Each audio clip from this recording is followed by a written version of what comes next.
All right, guys, welcome back to the channel. In today's video, guys, I'm going to be giving my thoughts / review over the latest episode of Paramount Plus's MobLand. This is episode 2 entitled Jigsaw Puzzle. So this episode, we're just going to jump right into it, guys. This episode takes place following the events of the previous episode, the family meeting that resulted in Harry, or excuse me, I don't know why I keep saying Harry. Archie Hammonds, who's the best friend of Conrad, due to whatever Maeve put a bug in his ear, made him think that Archie was involved with the Stevenson family to keep them out of the fentanyl business, results in Conrad putting him down. And so we pick up with Harry getting a call from Kevin, coming over and doing what he does, fixing everything, getting the necessary people in the place and getting things done. Once he finishes that, he ends up getting bagged up by the authorities. The guy leading the charge to arrest Harry is a man named Fisk. Now Fisk, he's sitting down and he's telling Harry, look, here's the deal. The Harrigans are going down. They're basically a sinking ship. I'm offering you a way out. If you work with me, I can work something out and get you out of here, you know. And that's the thing to think about, because it's easy to be super loyal to that organization or that family, the Harrigans, when it's just you. But Harry has a family, and his family, they're not doing too well. Do I think Harry will, by season's end or whatever, do I think Harry will turn on them? I don't think so. I think he's a soldier. He's not going to, but it is something to think about. It could be possible, but I don't think he's going to go that route. But of course, he gets out of that meeting. His lawyer shows up, and basically the lawyer's like, you know, why do you have my client here? They want to meet with Archie, and she's basically telling him, call him on the phone. He's like, well, we tried. We can't get in contact with him, so we're coming to you guys.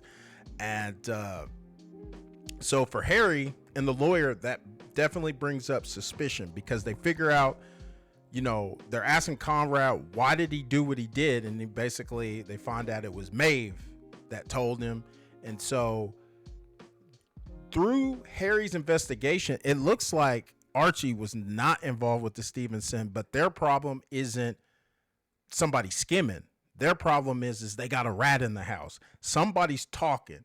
And what Harry deduces is that somebody in that room, or who was aware of the meeting, told the authorities, told Fisk that, or told the authorities that you need to speak to Archie after this meeting. Of course, Archie got put down. So the authorities don't know who this source is. So it's a race to see who the source is. So that's going to be interesting throughout the season. Our main plot line, our main storyline is involving Eddie. And so basically, Richie Stevenson, the head of the Stevenson, he's had enough. He basically said, hey, he gave him a time limit. I want this done. If my boy ain't brought back home to me, it's going to be problems. Of course, with Harry getting bagged up, he doesn't meet the deadline. So Kevin gets approached on the street. If you don't remember, Kevin is Eddie's father. There's a little bit of back and forth, a pissing contest, dick measuring contest, but eventually Richie's crew breaks off, and Kevin immediately gets on the phone, calls his wife to send him to his parents' estate where he could be safe, where Eddie can be safe. They send a couple of Harry's crew over to pick him up. They're heading over there, and of course, Richie already has things in the works, and we have a nice little action scene. But they end up getting Eddie to his grandparents' house.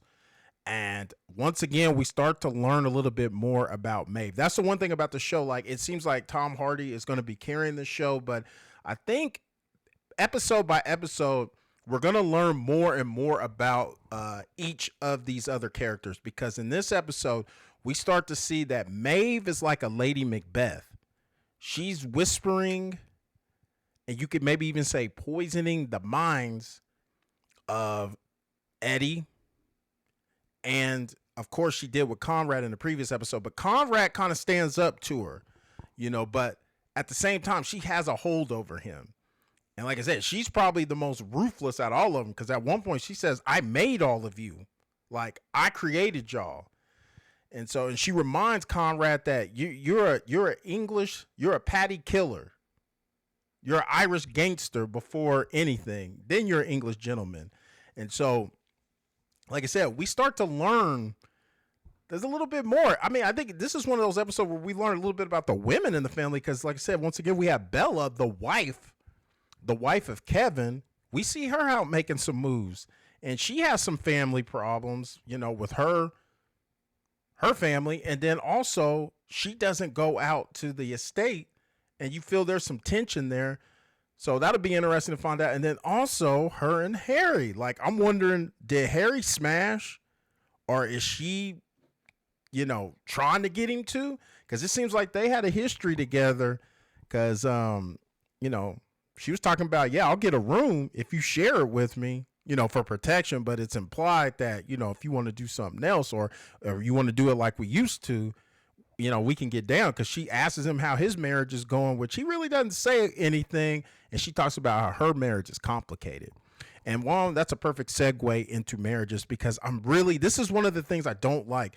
This whole thing with him and his wife, Jan, they just need to resolve it. And I hope it's been resolved now, because I'm tired of this stuff. Like, she knows this man is busy and he has to do things for this family, but she's trying to schedule therapy appointments and shit during the day. And it's like, look, you married me. You know who I was. And then she flat out asked him at one point, if I didn't get pregnant, would you be with me? You know the answer to that. It's like one of those things, like, if you have to ask, you know the answer. Of course, he's going to tell her, no, of course. No, I would have stayed with you if you wouldn't have got pregnant. But we all know that that isn't the case. And I'm predicting, this is what I'm thinking. I'm thinking he had a thing with Bella, who's Kevin's wife. He messed around and got, like, something happened, and he got Jan pregnant, and then she ended up with Kevin. Because look, in a flashback scene, we figure out how Harry got connected with the family, because him and Kevin were in juvie together. So those two, they have a long history together, and I think Bella's somewhere in that history. And I'm on the side that he did smash back in the day. And I don't know, something happened and she went to Kevin, but it's just weird. Like I said, there's definitely something's going on with those two. I think, like I said, they used to get busy together back in the day. So yeah, like I said, and so Harry does some more investigating. He speaks with Eddie, and then he's able to link up with the two guys that were with Tommy and with Eddie. And, through that investigation, they find out that the guy who ran the club the owner was not 100% honest about, his relationship with Tommy and with Eddie. And so let's just say this time Harry goes in and he's a little bit more persuasive. Like, if you remember my previous review, I talked about how Harry is like a surgical tool, but he gives off the impression if he's needed to be, a blunt object, he can be. And this time he was a blunt object. He goes in and, we find out we're probably going to get a war now, because we find out that Tommy is he's no longer of this world, and Jigsaw puzzle is basically describing the state of his body. The episode ends, and so we definitely know things are going to ratchet up. And I'm like, this dude Harry is going to have a lot on his plate and a lot to deal with. Before I finish this and wrap this up, a couple other little things I wanted to talk about was Serafina and her whole meeting with Brendan, which was awkward, funny, and just completely weird. But we learn a little bit more about another sibling, Brendan. He's kind of the loser of the family, fuck up of the family. He did something in Belarus and in Switzerland that completely got him, like, cast out of the family. Like, he's a part of the family, but they don't allow him to be a part of the business. And of course, just like every screw up and every fuck up in every family, they always have some kind of harebrained scheme, and he comes to Serafina with it. And Serafina is kind of like Nah, man. Nah, I'm not doing it. I'm not doing it. Matter of fact, you should probably take a sabbatical for 2 or 3 years, go into exile, and just think of and realize this isn't for you. This business isn't for you. And so I want to see more of what they're gonna do with the Serafina, because it seems like the brother Kevin, the oldest brother, he's weak. Matter of fact, I'm predicting he gets killed. I think Kevin's gonna get killed. Um,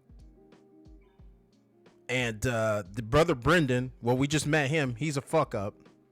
And so I think there's another sister. I can't remember. I'm sorry. There's a lot of them, but I forgot. And then there's Serafina. And then we see Maeve grooming Eddie because she wants Eddie as the future of the family. I think she knows her son Kevin or whatever. He's soft. He's not about that life, but she thinks Eddie is Conrad as a young man. And so that's who she's staking her claim to. Matter of fact, in the episode, she gave him some coke. So like she definitely, like I said, when she said I've made you, she knows them. She knows their weaknesses and she knows their insecurities and she knows how to play on those. So because if we go back to Conrad, he's second guessing why he killed his friend. Like he knows he shouldn't have done it, but Maeve was able to pry on his insecurities and like his ambition. She was able to use his ambition to get into the brown or the fentanyl game, to use that to get him to kill his friends. So like she's the real, like I said, she's the one pulling the strings. And it's going to be interesting as everything goes on and on. What part is she going to play in this? But early prediction, I'm predicting Kevin gets killed. I think he's out of here. I think he's going to die, which will move Eddie up.